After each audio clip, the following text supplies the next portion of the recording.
Questions दिए हुए हैं और बेसिकली सेमीकंडक्टर में पहले तो काफ़ी क्वेश्चंस आया करते थे जब ट्रांजिस्टर वगैरह था, और अब तो वैसे ही सारा टॉपिक इस साल है नहीं, ऑप्टो इलेक्ट्रॉनिक डिवाइसेस भी नहीं है, तो न्यूमेरिकल बहुत कम हो गए हैं। 2-3 टाइप के न्यूमेरिकल हम लोग को फिर भी ट्राई करने हैं। तो इसमें से सबसे पहला जो न्यूमेरिकल है वो हमने ये दे रखा है, एक सर्किट डायग्राम है। इसमें पूछा हुआ है कि सर्किट में करंट कितना फ्लो होगा और अगर ये बल्ब लगा हुआ है तो ये बल्ब कितनी पावर डिसिपेट करेगा। और इसके साथ साथ ये दूसरा क्वेश्चन दे रखा है कि इसमें कुछ कनेक्शंस हैं और पूछा हुआ है बायसिंग कैसी है, कौन सा डायोड फॉरवर्ड बायस है और कौन सा डायोड रिवर्स बायस है। ठीक है, तो एक काम करते हैं, सबसे पहले ये सबसे सिंपल है, इसको हम सॉल्व करते हैं। तो जब कभी हम फॉरवर्ड बायस से रिवर्स बायस की बात करते हैं तो आमतौर पे आप लोगों ने पढ़ा होगा बच्चे, मैंने आपको बताया था फॉरवर्ड बायस में क्या होता है, पी साइड पॉजिटिव से होती है, एन साइड नेगेटिव से होती है। ये देखो, ये तो हमने चीज़ बताई थी ना बच्चों, ये कंप्लीट नहीं थी एक्चुअल में। हो सकता है कई बच्चों को जो दिक्कत आ रही हो इस वजह से आ रही हो, क्योंकि कई लोगों को लग रहा हो कि पी को पॉजिटिव से और एन को नेगेटिव से कनेक्ट उनको फाइंड आउट कर रहे होंगे। अब देखो बच्चों, होता क्या है कि पहले तो ये जानो डायोड में पी साइड क्या होती है और एन साइड क्या होती है। ये वाली साइड पी होती है और ये साइड क्या होती है, एन होती है। अब ये जो पी साइड पॉजिटिव और एन साइड नेगेटिव, ये एक्चुअली कॉन्सेप्ट नहीं होता। पॉजिटिव मतलब हायर पोटेंशियल होता है और नेगेटिव मतलब लोअर पोटेंशियल होता है, इसे कहते हैं, ये कॉन्सेप्ट होता है पूरा। अब जैसे मान लो ये हमारे पास ए बी सी और 3 फिगर्स हैं, इसमें पूछा हुआ है कि इनकी बायसिंग कैसी है। तो अब हम ये देखते हैं कि कौन सी साइड हायर पोटेंशियल से कनेक्टेड है और कौन सी साइड लोअर पोटेंशियल से है। तो सबसे पहले बच्चों को ये दिखता है कि यहाँ तो पोटेंशियल लिखा ही नहीं है। अगर यहाँ पोटेंशियल नहीं लिखा तो यहाँ अर्थिंग लगा रखी है। अर्थिंग का मतलब यहाँ पोटेंशियल क्या होगा, 0। अब हमको चेक करना है कि कौन सा पॉइंट हायर पोटेंशियल से कनेक्टेड है, कौन सा लोअर से। देखो बच्चे, 0 और -2 को कंपेयर करो, कौन सा हायर होगा कौन सा लोअर होगा। 0 है। देखो ये बड़ा है और ये देखो माइनस वैल्यू छोटी होती है ना नेगेटिव में, तो ये क्या होगा, ये वैल्यू होगी हाई और ये क्या होगी, लो। अब फॉरवर्ड बायस में क्या होता है बच्चों, फॉरवर्ड में क्या होता है, पी हाई से कनेक्टेड होता है और एन लो से। क्या इसमें ऐसा है, इसमें एन हाई से कनेक्टेड है और पी लो से। तो ये क्या, ये फॉरवर्ड बायस है। ये हमने फॉरवर्ड में ये पढ़ा था ना, ये फॉरवर्ड बायस का कॉन्सेप्ट होता है। अगर ऐसा कनेक्शन नहीं है, जैसे कि पी लो से कनेक्टेड है और एन हाई से कनेक्टेड है, तो इसका मतलब ये जो है ये कौन सी बायसिंग में कनेक्टेड है, रिवर्स। ठीक है, अब सेकंड ये दे रखा है, सेम कॉन्सेप्ट इसमें यूज करेंगे। ये बताना इसमें से हाई पोटेंशियल कौन सा, ये वाला ये वाला, ये हाई है और ये लो है। ये साइड क्या होगी, ये वाली साइड होती है पी, ये साइड होती है एन। सेम यहाँ पे भी यही हो गया, तो ये भी कैसा हो गया, रिवर्स बायस हो गया। ठीक है, अब इसमें ये बताओ, इसमें से हाई कौन सा है लो कौन सा है, -2 बड़ा है या 4 बड़ा है, 4 बड़ा है, तो ये हाई होगा और ये क्या होगा, लो। अब देखते हैं क्या यहाँ पे ये कॉन्सेप्ट यूज हो रहा है, ये पी साइड है और ये एन साइड है। पी किससे कनेक्टेड है, हाई से, और एन किससे है, लो से। तो ये कैसा बायस हुआ, फॉरवर्ड बायस हुआ। ठीक है बच्चों, एक बार अच्छे से देख लो, एग्जामिनेशन में क्वेश्चन अच्छे पूछे जाते हैं इससे। ठीक है, देखो बच्चों, ये हमारे पास सेकंड क्वेश्चन है और इसके अंदर मैंने आपको बताया था कि हमसे पूछा हुआ है कि सर्किट में करंट क्या होगा और ये जो बल्ब है ये कितनी पावर डिसिपेट करेगा। अब इसका मैंने आपको हिंट दिया था एक, इसका हिंट ये है कि जब कोई डायोड रिवर्स बायस में कनेक्टेड होता है तो उससे करंट ना के बराबर फ्लो करता है और लगभग क्या होता है, वो 0 होता है। अब ये बताओ रमनदीप, इसमें डिटेक्ट करो बच्चे। जैसे मान लो हम पहले तो पी और एन लिख लेते हैं, पी एन, पी और एन। पहले आप बाकी सब फोकस हटाओ और ये बताओ कौन सा डायोड इसमें से फॉरवर्ड बायस है और कौन सा रिवर्स बायस है, रमनदीप बताएगा। आप बताओ सर, ऊपर वाला फॉरवर्ड है, नीचे वाला रिवर्स। वेरी गुड बच्चे, बताओ कैसे, very good very good very good. ये सर मैंने सुना है ना, अभी सुना ना, इधर देखो। अब बताओ फिर क्या करेंगे, आपने बताया ऊपर वाला फॉरवर्ड है। आप बताओ बच्चे, अगर ये जैसे आप कह रहे हो कि सर अगर पी वाला पॉजिटिव से कनेक्टेड है और एन वाला नेगेटिव, तो ये क्या हो गया, फॉरवर्ड, और ये क्या हो गया, रिवर्स। रिवर्स कैसे बताओ, क्योंकि एन साइड अगर पॉजिटिव से कनेक्टेड होती है और पी नेगेटिव से, तो रिवर्स बायस होता है। अब हमको ये पता चल गया कि दोनों डायोड की बायसिंग क्या है। अब हम आगे क्या करें, गुरप्रीत बताओ आगे क्या करें, हमको बायसिंग पता चल गई इनकी, आगे क्या करें बताओ। मेरा नाम गुरप्रीत नहीं है। रुक जाओ सर, एक मिनट जाओ, आप बताओ, अदिति बताएगी। हाँ, रिवर्स बायस वाले में से करंट मतलब नेग्लिजिबल पास होगा तो उसको काउंट नहीं करेंगे। Very good. रिवर्स बायस वाले में करंट नेग्लिजिबल पास होगा तो पूरी ब्रांच को काउंट ही नहीं करेंगे, ये पूरी ब्रांच ही काम की नहीं है। क्योंकि इस ब्रांच से करंट पास हो ही नहीं रहा है, नेग्लिजिबल करंट पास हो रहा है। नेग्लिजिबल मतलब बहुत कम। हमारा मेन सर्किट क्या हो जाता है, ये हो जाता है। जो भी डायोड रिवर्स बायस में कनेक्टेड होता है उसको हम सर्किट से उसकी पूरी लाइन को, ब्रांच को ही सर्किट से बाहर कर देते, देश निकाला कर देते हैं उसको। ठीक है अच्छे। नॉर्थ कोरिया में क्या होता है पता है, अगर किसी ने कोई गलत काम कर दिया, जैसे कोई गलत बोल दिया कुछ भी, तो उसकी ना पूरी फैमिली और पूरी जनरेशन को ही गायब कर, मतलब हटा देते हैं। मतलब जैसे बच्चे ने गलती की तो पापा सबको सब गायब। इंडियन ही है ना, खानदान बड़ा हुआ। इधर देखो, अब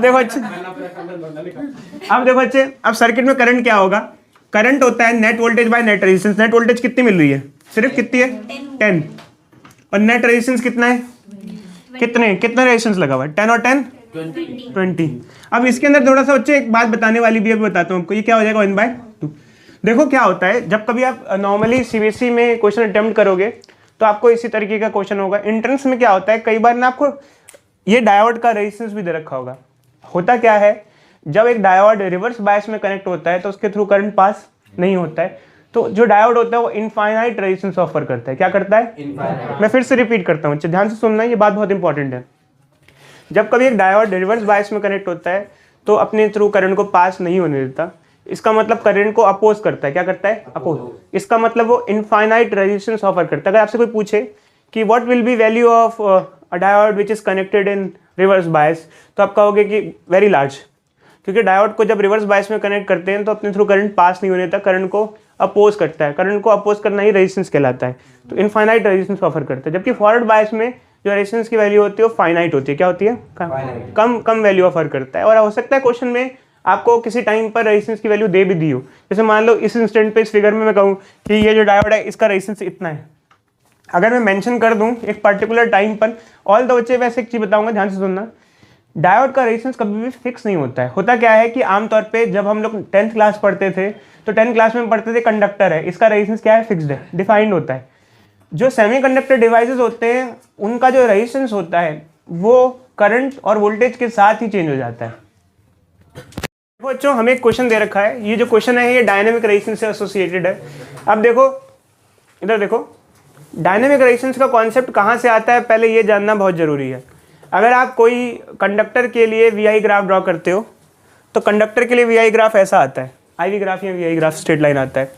जो वीआई ग्राफ होता है उसका स्लोप रेजिस्टेंस देता है, आईवी ग्राफ का जो स्लोप होता है उसका वो 1/, रेजिस्टेंस देता है।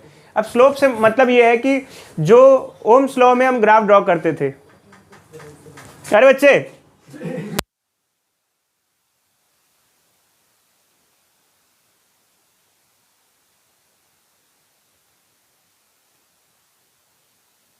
अरे बार बार बोला सही नहीं है ना, सर बेंडिंग कर दो।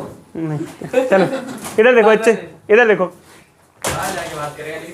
देखो बच्चे इधर देखो यार, टाइम मत वेस्ट करो। देखो जो हम मेरी बात माने से ये नहीं, बैठ जाओ बच्चे, बात बिल्कुल नहीं करोगे कोई नहीं। ओमदीप एक शब्द नहीं बच्चे निकले मुंह से। चलो इधर देखो, दे दो। क्या बच्चा है,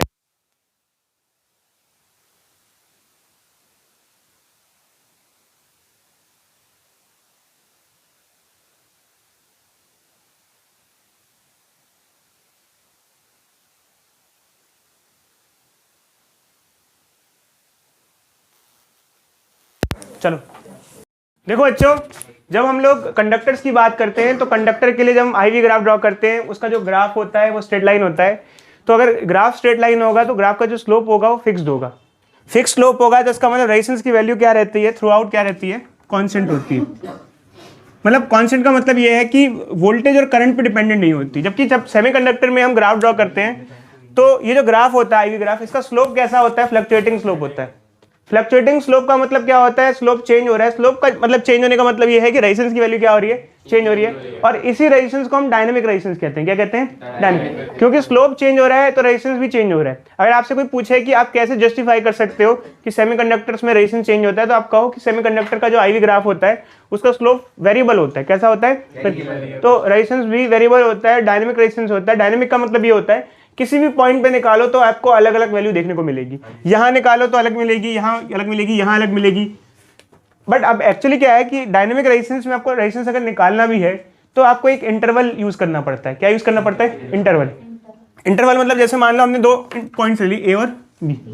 अब 2 पॉइंट्स ले लिए, ए और बी। अब देखो अच्छा, वैसे तो इन दोनों पॉइंट्स के बीच में भी रेजिस्टेंस की वैल्यू चेंज हो रही है, बट आप इसको परफेक्ट स्ट्रेट लाइन मान लो। क्या मान लो? परफेक्ट स्ट्रेट लाइन एज्यूम कर लो और यहाँ पर स्लोप निकाल लो, क्योंकि स्लोप आपको क्या देता है? जैसे मान लो जैसे हमको रेजिस्टेंस निकालें। रेजिस्टेंस क्या होता है? Delta V by delta I. V by I होता है ना, V is equal to I R होता है। आर क्या होता है बच्चों? आर क्या होता है? वी बाय आई। या फिर आर को क्या लिख सकते हो? डेल्टा वी बाय डेल्टा आई। ठीक है, अगर आपको रेजिस्टेंस निकालना है तो आप ये फॉर्मूला यूज कर सकते हो। अब एक्चुअली क्या है कि हम यहाँ पर क्या करते हैं बच्चों, 2 पॉइंट्स ले लेते हैं, उनका पोटेंशियल डिफरेंस ले लेते हैं और उनका करंट का डिफरेंस ले लेते हैं। अब ऐसे ए और बी ले लिया, यहाँ इन दोनों के बीच में पोटेंशियल डिफरेंस कितना है? 0.8 और करंट 100 मिली एम्पेयर। मिली को हम क्या लिखेंगे? जैसे ही लिख दे 0.8 100 इंटू 10 की पावर -3। ठीक है, ये कट जाएगा, क्या आ जाएगा? 10 की पावर -1। क्या आ जाएगा? 80। हाँ 8 ओम आ रहा है। अब देखो अच्छा, बात यह है कि इसमें एक क्वेश्चन यहाँ पे एक और अराइज होता है कि हमने तो आपको 1.5 वोल्ट की बात की थी। ठीक है, आपने ये इंटरवल क्यों ले लिया? देखो 1.5 वोल्ट की बात की थी और आपने ये इंटरवल इसलिए लिया कि 1.5 जो पॉइंट है वो इस इंटरवल के बीच में आ रहा है। देखो 1.5 किसके बीच में पड़ेगा? 1.2 से इसके बीच में आएगा या नहीं आएगा? अब इसके बीच में स्लोप लगभग क्या है? कांस्टेंट है। मतलब इसके बीच में लगभग ये जो लाइन है स्ट्रेट लाइन है। अगर लाइन लगभग स्ट्रेट लाइन है तो इसके बीच में किसी भी पॉइंट पे जो स्लोप है वो सेम रहेगा, तो रेजिस्टेंस की वैल्यू इस रीजन में क्या रहेगी? सेम रहेगी, करीब अप्रोक्सीमेटली क्या रहेगी? सेम। तो अगर आपसे कोई पूछे कि 1.2, 1.3, 1.4, 1.5, 1.6, 1.7 या 1.8 या 1.9 या 2 तक, तो सारी में वैल्यू क्या आएगी? सेम आएगी। बट अगर आपसे कोई उसके बाद के बारे में बात करे, इधर देखो बच्चे, अगर आपको कोई बोले 2.1 पे बताओ, क्या बताओ? 2 तो आपको फिर अलग 2 पॉइंट चाहिए होंगे, एक ये वाला और एक कोई अलग 2 पॉइंट चाहिए होंगे। उन दोनों पॉइंट से आप स्लोप वगैरह निकालोगे, सिंप्लीफाई करोगे। ठीक है, उन दोनों पॉइंट से आप डेल्टा वी बाय डेल्टा आई लगाओगे। अब इसका रेजिस्टेंस जो है डायनामिक इसलिए है क्योंकि बेसिकली आप देख रहे हो बच्चे, क्योंकि जो इसका स्लोप है वो बार बार क्या हो रहा है? चेंज होता जा रहा है। स्लोप अगर चेंज हो रहा है तो रेजिस्टेंस की वैल्यू भी क्या हो रही है? बार बार चेंज हो रही है। आपको 2 पॉइंट के भरोसे से रेजिस्टेंस निकालना पड़ रहा है, एक पॉइंट से आपका काम नहीं चलेगा, जबकि इसमें नहीं होता था। ओम्स इसमें क्या होता था? यहाँ पर क्या होता था, अगर आपको आर निकालना होता तो आपका लगाते थे V equal to I R. R क्या हो जाता था? V by I. अब जैसे मान लो ये ग्राफ है, कंडक्टर में अगर हमको रेजिस्टेंस निकालना होता था तो जैसे मान लो एक ही वैल्यू दे रखी है, जैसे 2 एम्पेयर दे रखा है और ये 10 वोल्ट दे रखा है, तो हम डायरेक्टली क्या करते थे? ये दोनों पॉइंट ले लेते थे और ऐसे रेजिस्टेंस निकाल लेते थे। एक पॉइंट की वैल्यू से हमें आंसर मिल जाता था, जबकि यहाँ पे क्या लेना पड़ता है हमको? क्योंकि स्लोप चेंज हो रहा है। अच्छा, और वो जो 2 पॉइंट्स हम लेंगे वो जितने नज़दीक हो उतना ज़्यादा बेहतर है। क्यों नज़दीक हो तो ज़्यादा बेटर क्यों है? क्योंकि जितने नज़दीक हो उनका स्लोप, उसका जो स्लोप है उतना बेहतर मिलेगा। जितना बेहतर आपको स्लोप मिलेगा, मतलब जैसे आप वी आई ग्राफ का स्लोप निकालते हो या फिर डेल्टा वी बाय डेल्टा आई निकालोगे, जितना बेहतर आपको स्लोप मिलेगा उतना आपको रेजिस्टेंस की वैल्यू क्या मिलेगी? एक्यूरेट। क्योंकि वैल्यू क्या हो रही है? चेंज हो रही है। रेजिस्टेंस की वैल्यू क्या होती जा रही है? चेंज होती जा रही है। आई बात समझ में आपको? ठीक है।